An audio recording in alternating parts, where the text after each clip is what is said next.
നമസ്കാരം. ഞാൻ doctor Susan Joseph, consultant gynaecologist. Period ടൈമിൽ അസഹ്യമായ വയറുവേദനയുണ്ടോ? ചിലപ്പോൾ നിങ്ങൾക്ക് എൻഡോമെട്രിയോസിസ് ആയിരിക്കാം. എൻഡോമെട്രിയോസിസ് എന്ന പ്രോബ്ലത്തെക്കുറിച്ച് വീഡിയോ ചെയ്യണമെന്നുള്ള ആളുകളുടെ റിക്വസ്റ്റ് തന്നെ ഇത് എത്രമാത്രം അവരുടെ ലൈഫിനെ, അവരുടെ ക്വാളിറ്റിയെ ബാധിക്കുന്നുണ്ട് എന്നതിനൊരു തെളിവ് തന്നെയാണ്.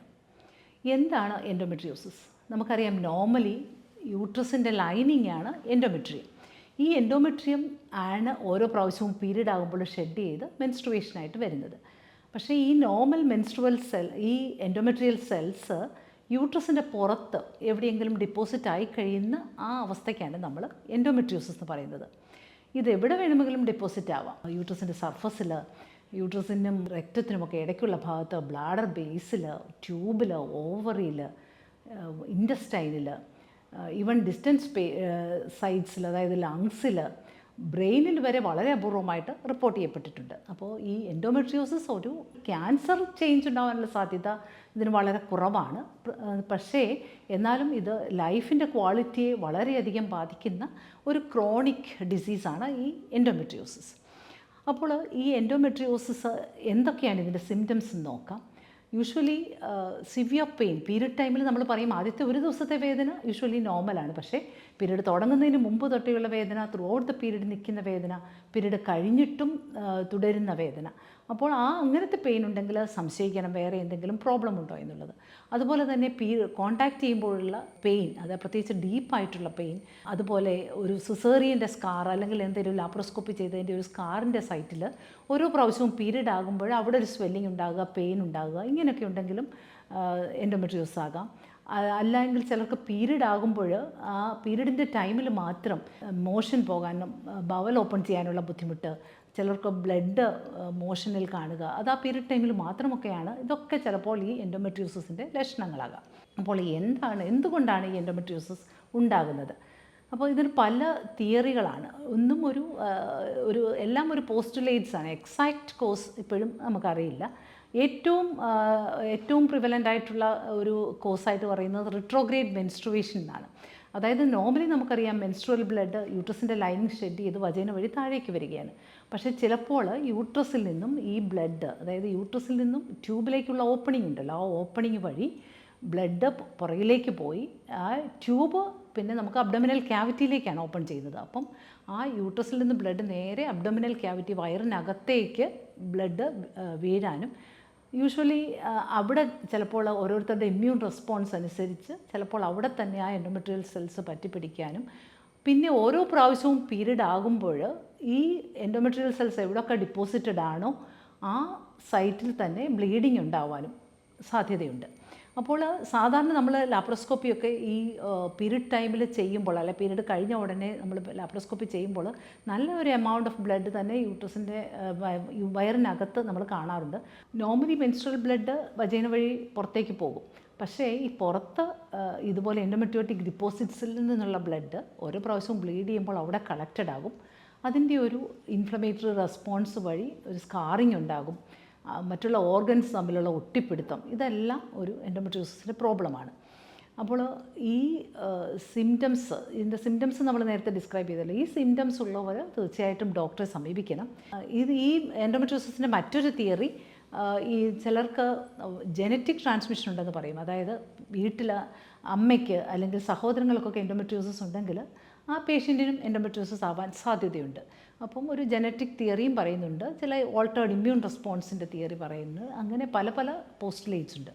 അപ്പോൾ നിങ്ങൾക്ക് ഈ സിംറ്റംസ്, നമ്മൾ ഡിസ്ക്രൈബ് ചെയ്ത സിംറ്റംസ് ഉണ്ടെങ്കിൽ തീർച്ചയായിട്ടും ഡോക്ടറെ സമീപിക്കണം. ഇതെങ്ങനെയാണ് ഡയഗ്നോസ് ചെയ്യുക? ഇതിന് ഒരു സ്ട്രെയിറ്റ് ഫോർവേഡ് ഡയഗ്നോസിസ് എന്ന് പറയാനായിട്ട് സിംറ്റം വെച്ചാണ് യൂഷ്വലി നമ്മൾ പറയുക. പിന്നെ ക്ലിനിക്കൽ എക്സാമിനേഷൻ, ഈ ക്ലിനിക്കൽ എക്സാമിനേഷൻ, ഇൻറ്റേർണൽ എക്സാമിനേഷനൊക്കെ ചെയ്യുമ്പോൾ നമുക്ക് ആ സൈറ്റിൽ, നമുക്ക് പ്രത്യേകിച്ച് വജൈനയിലൊക്കെ ആണെങ്കിലും എൻഡോമെട്രിയോട്ടിക് ഡിപ്പോസിറ്റ്സ് ഉണ്ടെങ്കിൽ നോഡുലാരിറ്റി ഒക്കെ ഉണ്ടാകാം. വജൈനൽ എക്സാമിനേഷൻ ചെയ്യുമ്പോഴുള്ള വേദന, അങ്ങനെ ആ ചില ഫൈൻഡിങ്സ് വെച്ച് ഡോക്ടർക്ക് മനസ്സിലാകും. അതുപോലെ അൾട്രാസൗണ്ട് ആണെങ്കിൽ വയറിൻ്റെ മുകളിലുള്ള അൾട്രാസൗണ്ടൊക്കെ നോക്കിക്കഴിഞ്ഞാൽ ചിലപ്പോൾ ഈ ഒട്ടിപ്പിടുത്തം, യൂട്രസ് നമ്മൾ പറഞ്ഞു ഓർഗൻസ് തമ്മിൽ ഒട്ടിപ്പിടിക്കാൻ സാധ്യതയുണ്ട്. പ്രത്യേകിച്ച് ഓവറി യൂട്രസിനോടൊക്കെ ചേർന്നിരിക്കുന്ന ഒരവസ്ഥ, ഇതൊക്കെ അറിയണമെങ്കിൽ നമ്മൾ സാധാരണ വജൈനൽ സ്കാൻ തന്നെ ചെയ്യേണ്ട ആവശ്യമുണ്ട്. പ്രത്യേകിച്ച് വജൈനൽ സ്കാൻ പറ്റാത്തവർക്ക് നമ്മൾ റെക്ടൽ സ്കാൻ ചെയ്യും. ഇപ്പോൾ പ്രത്യേകിച്ച് കൊച്ചുകുട്ടികൾ പോലും മെൻസ്ട്രൽ കപ്പൊക്കെ യൂസ് ചെയ്യുന്നവർക്ക് നമുക്കിപ്പോൾ അതൊരു വജൈനൽ സ്കാൻ തന്നെയാണ് ചിലർക്ക് ചെയ്യുക. അപ്പം അത് നമുക്ക് കുറച്ചുകൂടെ ആ ഒട്ടിപ്പിടുത്തമൊക്കെ മനസ്സിലാകാൻ സാധിക്കും. ഈ പ്രത്യേകിച്ച് സ്വെല്ലിങ്ങോ അങ്ങനെ ബ്ലഡ് കളക്ട് ചെയ്തിട്ട് ഒരു സിസ്റ്റം ഒന്നും ഉണ്ടായില്ലെങ്കിൽ തന്നെ നമുക്ക് വളരെ തുടക്കത്തിൽ തന്നെ അറിയാൻ പറ്റും. സാധാരണ പറയുക ഒരാൾക്കൊരു എൻഡോമെട്രിയോസിസ് ഡയഗ്നോസ് ചെയ്യുവാൻ ഒരു 7.5 വർഷത്തോളം എടുക്കുമെന്നാണ്. കാരണം അവരുടെ സിംറ്റം വെച്ച് പ്രത്യേകിച്ച് സ്കാൻ ചെയ്ത് നോക്കുമ്പോൾ ഒന്നും ഉണ്ടാവില്ല. അപ്പോൾ ഈ ഡയഗ്നോസിസ് ഡിലേഡായി ഒരു സിസ്റ്റായി വരും ചിലപ്പോൾ 7.5 വർഷമൊക്കെ ആകുന്നുണ്ട്.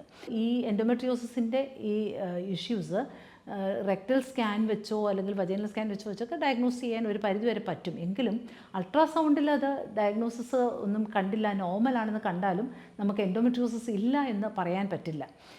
ഇത് കാരണം പെരിറ്റോണിയൽ എൻഡോമെട്രിയോസിസ് ഈ ഡിപ്പോസിറ്റ്സ് ഒന്നും നമുക്ക് കാണാൻ പറ്റില്ല. ഈ MRI ആണ് വേറൊരു മാർഗ്ഗം. MRI പ്രത്യേകിച്ച് ഡീപ്പ് ഇൻഫിൽട്രേറ്റിംഗ് എൻഡോമെട്രിയോസിസ് എന്ന് പറയും. അതായത് റക്തത്തിൻ്റെയും യൂട്രസിൻ്റെയും ഒക്കെ ഇടയ്ക്കായിട്ട് കൂടുതൽ ഡിപ്പോസിറ്റൊക്കെ ഉണ്ടെങ്കിൽ MRIക്ക് ഒരു സൂചന നൽകാൻ പറ്റും. പിന്നെയുള്ളത് ലാപ്രോസ്കോപ്പിയാണ്. ലാപ്രോസ്കോപ്പിയാണ് ഒരു ഗോൾഡ് സ്റ്റാൻഡേർഡായിട്ട് ഡയഗ്നോസിസിന് പറ്റും. പക്ഷേ ഇപ്പോൾ ഈ ചില സിംറ്റംസൊക്കെ ഉള്ളപ്പോൾ നമ്മൾ ഇതിനു വേണ്ടിയുള്ള ഹോർമോൺ ട്രീറ്റ്മെൻറ്റ് അല്ലെങ്കിൽ GnRHO അല്ലെങ്കിൽ മെഡിക്കേഷൻസൊക്കെ കൊടുത്തു കഴിയുമ്പോൾ സിംറ്റംസ് ബെറ്റർ ആണെങ്കിൽ നമുക്കറിയാം ഇത് എൻഡോമെട്രിയോസിസ് തന്നെയാണ്. അപ്പോൾ ഈ ലാപ്രോസ്കോപ്പി നമുക്ക് അത്രയും ചെയ്യേണ്ടി വരുന്നില്ല. ലാപ്രോസ്കോപ്പി ചെയ്യുമ്പോൾ കീഹോൾ വഴി നമ്മൾ യൂട്രസിൻ്റെ പെരിറ്റോണിയൽ ക്യാവിറ്റിയിലൊക്കെ ഈ എൻഡോമെട്രിയോട്ടിക് ഡിപ്പോസിറ്റ്സ് കാണാം. ഇത് ചിലപ്പോൾ ഒരു വൈറ്റ് സ്പോട്ട്സ് ആയിട്ടായിരിക്കാം. പിന്നെ ഈ എൻഡോമെട്രിയോട്ടിക് ഡിപ്പോസിറ്റ്സ് കാണുമ്പോൾ സെയിം നമുക്ക് ഡയഗ്നോസ് ചെയ്യാനും ആ സമയത്ത് തന്നെ ട്രീറ്റ് ചെയ്യാനും ഈ ലാപ്രോസ്കോപ്പി വഴി സാധിക്കും. എന്തുകൊണ്ടാണ് ഇതിനെ ചോക്ലേറ്റ് സിസ്റ്റ് എന്നൊരു പേരും ഈ എൻഡോമെട്രിയോട്ടിക് സിസ്റ്റിനുണ്ട്? എന്തുകൊണ്ടാണെന്ന് ചോദിച്ചാൽ ഈ ഓൾഡ് ബ്ലഡ് കളക്റ്റഡ് ആയിട്ട് ഇതിനൊരു ചോക്ലേറ്റ് കളേർഡ് ഫ്ലൂയിഡായിട്ട് ഇത് സിസ്റ്റിനകത്ത് നമ്മൾ ഈ സിസ്റ്റിലുള്ള ഫ്ലൂയിഡിന് ഈ ചോക്ലേറ്റ് കളറായിരിക്കും. അപ്പോൾ നമ്മൾ ലാപ്രോസ്കോപ്പി ചെയ്യുമ്പോൾ ഈ സിസ്റ്റ് പതുക്കെ നമ്മൾ അഡീഷൻസൊക്കെ റിലീസ് ചെയ്യുമ്പോൾ ഈ സിസ്റ്റിൽ നിന്നും ചോക്ലേറ്റ് കളറുള്ള മെറ്റീരിയലാണ് പുറത്തേക്ക് വരാറുള്ളത്. ഈ എൻഡോമെട്രിയോസിസ് എന്നുള്ള കണ്ടീഷൻ ചെയ്യുന്ന ഡോക്ടർക്കും ഒരു ഡിഫിക്കൽട്ടായിട്ടുള്ള ഒരു സിറ്റുവേഷൻ തന്നെയാണ്. പ്രത്യേകിച്ച് ഈ ഇഞ്ചുറി അബ്ഡമിനൽ ഓർഗൻസിന്, അതായത് ബവലിന്, അതുപോലെ യൂറിറ്ററിനൊക്കെ ഇഞ്ചുറി വരാനുള്ള സാധ്യതയും മറ്റുള്ള ഓപ്പറേഷൻസിനെ അപേക്ഷിച്ച് എൻഡോമെട്രിയോസിസിന് കൂടുതലാണ്. അപ്പോൾ നമ്മൾ അതിനുവേണ്ടി പ്രത്യേക കൺസെൻ്റൊക്കെ എടുത്തിട്ടാണ് നമ്മൾ ഈ സർജറി ചെയ്യുക. അപ്പോൾ ഈ എൻഡോമെട്രിയോസിസ് ഏത് ലേഡിക്കും, അതായത് പീരിയഡ്സ് ഉള്ള ഏത് ലേഡിക്കും ഇതുണ്ടാകാം. അപ്പോൾ ഇതിന് ഉള്ള ട്രീറ്റ്മെൻറ്റ് എന്താണ്, ഇത് പ്രിവെൻറ്റ് ചെയ്യാൻ പറ്റുമോ എന്നൊക്കെ നോക്കാം. നമ്മൾ അതിനെക്കുറിച്ച് നമ്മൾ ഡീറ്റെയിൽ ആയിട്ടൊരു വീഡിയോ ചെയ്യുന്നുണ്ട്. പക്ഷേ നോർമലി നമ്മൾ ഇതിൻ്റെ പെയിൻ റിലീവിങ് ഏജൻറ്റ്സ് NSAIDs പോലുള്ള പെയിൻ റിലീഫിന് വേണ്ടിയുള്ള മെത്തേഡ്സ് ഉപയോഗിക്കും. പ്രൊജസ്റ്റജൻസ്, ഡൈനോജസ്റ്റ് പോലുള്ള ഹോർമോൺ പ്രൊജസ്റ്റജൻ ട്രീറ്റ്മെൻറ്റ്, അതുപോലെ ഓറൽ പിൽസ്, ലോ ഡോസ് ഉള്ള ഹോർമോൺ പിൽസൊക്കെ കണ്ടിന്യൂസ് ആയിട്ട് വിതൗട്ട് എ ബ്രേക്ക് നമ്മൾ കൊടുക്കും. അതുപോലെ ചില ഇഞ്ചക്ഷൻസ്, ഹോർമോൺ ലൂപ്പ്, അങ്ങനെ പല മെത്തേഡുണ്ട്. അതുപോലെ സർജറി ആണെങ്കിൽ ലാപ്രോസ്കോപ്പി, പിന്നെ അല്ലെങ്കിൽ ലാപ്രോട്ടമി, അങ്ങനെ ഈ സർജിക്കൽ മെത്തേഡ്, സർജിക്കൽ മാനേജ്മെൻറ്റ് അങ്ങനെയാണ്. അപ്പോൾ ഇതാണ് സാധാരണ എൻഡോമെട്രിയോസിസിൻ്റെ സിംറ്റംസ് മാനേജ്മെൻറ്റും.